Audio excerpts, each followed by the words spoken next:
করো আর জিতে নাও 10,000। Okay. তোমাকে হাওয়াইন শার্ট, হাফ প্যান্ট এবং এই জুতো পরা একজন বৃদ্ধ লোককে খুঁজতে হবে। এটা করার জন্য 48 ঘন্টা সময় আছে। যাও। আমি যাবো। ওকে, আমি এখন যাচ্ছি কাবো, কারণ আমার ছবি দেখে মনে হচ্ছে লোকটা সমুদ্রের কাছাকাছি থাকে। আমি এই মিস্টার ইমোজিকাইকে খোঁজার জন্য যা খুশি তাই করতে পারি। যখন আমি প্রথম মেক্সিকো গেলাম, প্রথমেই আমি একটা বোট রেন্ট নিলাম। আমি অনেকগুলো বয়স্ক মানুষ দেখলাম, কিন্তু কেউ তাদের মধ্যে হাওয়াইন শার্ট পরেছিল না। ওরা ওখানে অনেকজন ছিল, কিন্তু তাদের মধ্যে কেউই একটা হাওয়াইন শার্ট পরেছিল না। আমি একটা পারফেক্ট ম্যাচ খুঁজে তো পেলাম, কিন্তু উনি এটা খেলতে চান না। নতুন প্ল্যান, আমি 10টা হাওয়াইন শার্ট কিনলাম আর তাদেরকে দিলাম, দেখি তারা এটা পরতে চায় কিনা।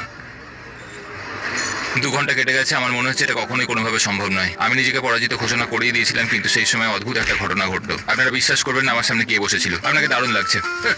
আমি মিস্টার বিস্টকে কল করছি। হেই, কনগ্রাচুলেশন, তুমি এইমাত্র জিতে নিলে 10,000 কি ডলার। মানে? আরে সত্যি? আমরা কি হেলিকপ্টারে যাবো?